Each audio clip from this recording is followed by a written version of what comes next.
Chapter 5 Trapped. Come on, cried Annie. Jack raced behind her. Were they being followed? Here, kick! Annie danced toward the door of the hallway. She pushed the door open. The two of them stumbled into a dark, cold room. The door creaked shut behind them. Give me the flashlight, said Annie. Jack handed it to her, and she switched it on. Yikes! A row of knives right in front of them. Annie flicked off the light. Silence. They aren't moving, Jack whispered. Annie turned the light back on. They're just suits, Jack said. Without hands, said Annie. Let me have the flashlight a second, said Jack, so I can look in the book. Annie handed him the flashlight. He pulled out the castle book. He flipped through the page until he found what he was looking for. Jack put the book away. It's called the armory, he said. It's where armor and weapons are stored. He shined the flashlight around the room. Oh man, whispered Jack. The light fell on shiny breastplates, leg plates, arm plates, on shelves filled with helmets and weapons, on shields, spears, swords, crossbows, clubs, battle axes. There was a noise in the hall. Voices! Let's hide, said Annie. Wait, said Jack. I got to check on something first. Hurry, said Annie. It'll take just a second, said Jack. For this, he handed Annie the flashlight. He tried to lift a helmet from a shelf. It was too heavy. He bent over and dragged the helmet over his head. The visor slammed shut. Oh, forget it. It was worse than having a 5-year-old on your head. More like having a 10-year-old on your head. Not only could Jack not lift his head, he couldn't see anything either. Jack! Annie split this some far away. The voices are getting closer! Turn off the flashlight! Jack's voice echoed inside the metal chamber. He struggled to get the helmet off. Suddenly he lost his balance and went crashing into other places of armor. The metal plates and weapons clattered to the floor. Jack lay on the floor in the dark. He tried to get up, but his head was too heavy. He heard the deep voices. Someone grabbed him by the arm. The next thing he knew, his helmet was yanked off. He was staring into the blazing light of a fiery torch.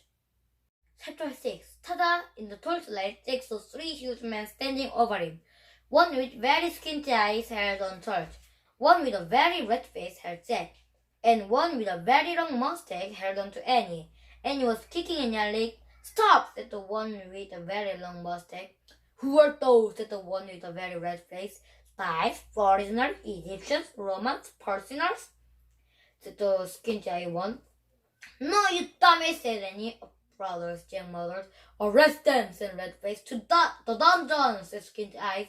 The guards marched Jack and Annie out of the armory. Jack looked back frantically. Where was his backpack? Go, said the guard, giving him a push. Jack went. Down they marched, down the long, dark hallway. Squinty, Annie, Mustache, Jack, and Red. Down a narrow, winding staircase. Jack heard Annie shouting at the guards. Dummies, meanies, we didn't do anything. The guards laughed. They didn't take her seriously at all. At the bottom of the stairs was a big iron door with a bar across it. Squinty pushed the bar off the door. Then he shoved at the door. It creaked open. Jack and Annie were pushed into a cold, clammy room. The fiery torch lit the dungeon. There were chains hanging from the filthy walls. Water dripped from the ceiling, making puddles on the stone floor. It was the creepiest place Jack had ever seen. We'll keep them here till the feast is done, then turn them over to the dock, said Squinty. He knows how to take care of thieves. There will be a hanging tomorrow, said Mustache. If the rest don't get them first, said Red. They are left. Jack saw that Annie held his backpack. She was quietly unzipping it. Come on, let's chain the two of them, said Squinty. The girls started toward them. Annie wiped her flashlight out of the pack. Ta-da! She yelled. The guards froze. They stared at the shining flashlight in her hand. Annie switched the light on. The guards gasped in fear. They jumped back against the wall. Squinty dropped the torch. It fell into a dirty puddle on the floor, sputtered, and went out. My magic wand, Annie said, waving the flashlight. Get down, or I'll wipe you out. Jack's mouth dropped open. Annie fiercely pointed her light at one, then the other. He showered and covered his face. Down, all of you! Get down! Shouted Annie. One by one, the girls lay down on the wet floor. Jack couldn't believe it. Come on, Annie said to him. Let's go. Jack looked at the open doorway. He looked at the girls creaking on the ground. Hurry, said Annie. In one quick leap, Jack followed her out of the terrible dungeon. Chapter 7, A Secret Passage. Annie and Jack raced back up the winding stairs and down the long hallway. They hadn't gone far when they heard shouting behind them. Dogs barked in the distance. "They're coming!" Annie cried. "In here!" said Jack. He shoved open the door of the hallway and pulled Annie into a dark room. Jack pushed the door shut. Then Annie shined a flashlight around the room. There were lots of sacks and wooden barrels. "I'd better look in the book," said Jack. Give it to me." Annie gave him the flashlight and his backpack. He pulled out the book and started tearing through it. "Shh," said Annie. "Someone's coming."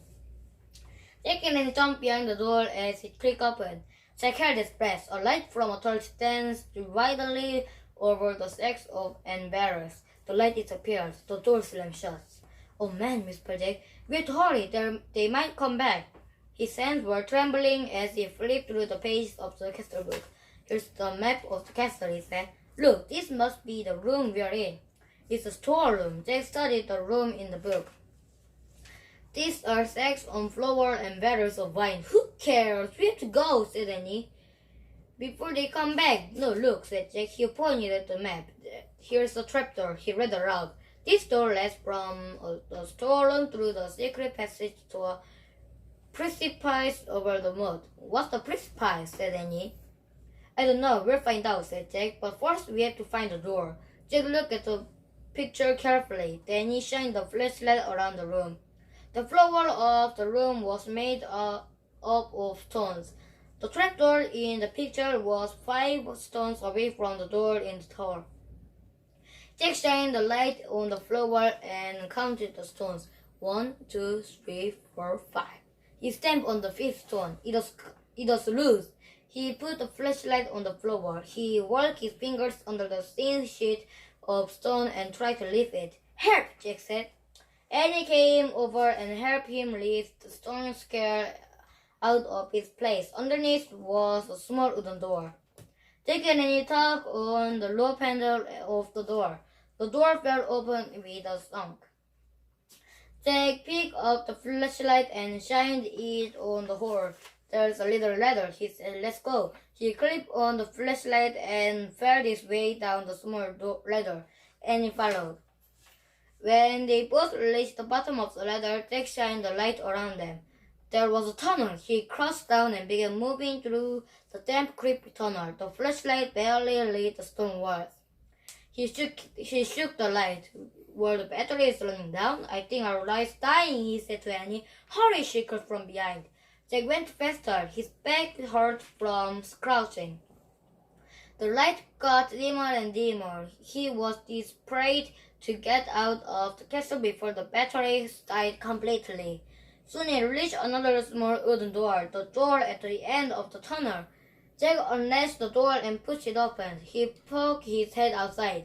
He couldn't see anything in the misty darkness. The air felt good, cool and fresh. He took a deep breath. "Where are we?" whispered Annie behind him. "What do you see?" "Nothing, but I think we've come to the outside of the castle," said Jack. "I'll find out." He put the flashlight in his pack. He put the pack on his back. He stuck his hand out the door. He couldn't feel the ground, just air. I'm going to have to go feet first," he said. Jack turned around in his small tunnel. He lay down on his stomach. He stuck one leg out the door, then the other. Jack inched down bit by bit until he was hanging out the door, clinging to the ledge. "This must be the precipice," he called to Annie. "Pull me up!" Annie reached for Jack's hands. "I can't hold you," she said. Jack felt his fingers slipping. Then down he fell, down through the darkness. Splash!